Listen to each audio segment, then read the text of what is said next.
the ABCD camp, and he came and talked to all the kids that was there, and I happened to be one of the kids that was there, and I was just listening. I was just trying to soak everything up I could, And I remember one thing that he said. He was like, if you want to try to be, great at it, or want to be one of the greats, you got to put the work in.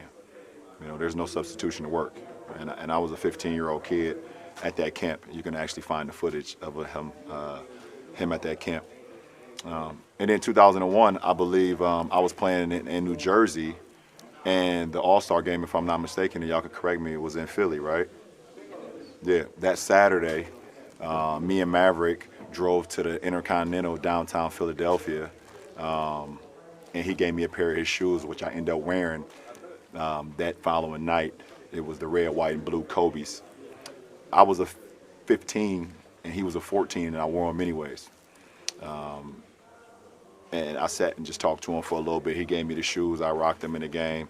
And it was the same night that we played Oak Hill against Melo. And then I saw what he was able to do the very next night, winning MVP here in Philly. That following night. As I got drafted, I still just admired him.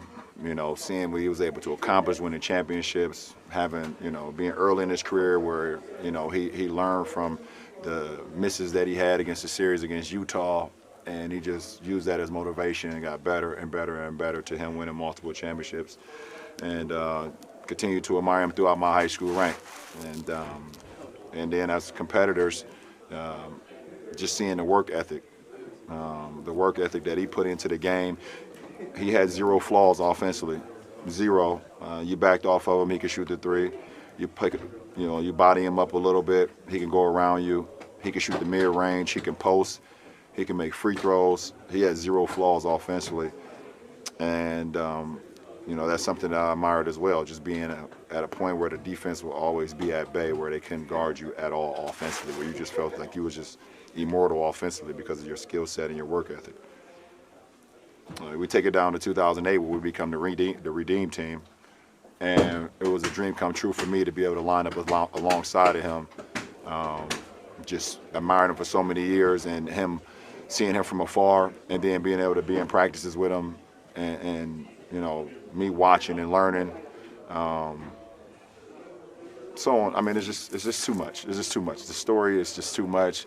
It doesn't make sense.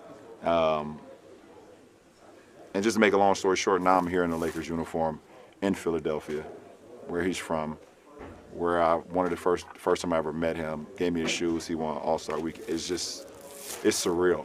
It doesn't make no sense, but the universe just puts things in your life, and when you live in the right way, or you just giving everything to whatever you're doing, things happen organically, and it's not supposed to make sense, but it just happens. And I'm happy to be in any conversation with Kobe Bean Bryant, one of the all-time greatest basketball players to ever play, one of the all-time greatest Lakers. The man got 2 jerseys hanging up in Staples Center. It's just crazy. Any irony for you?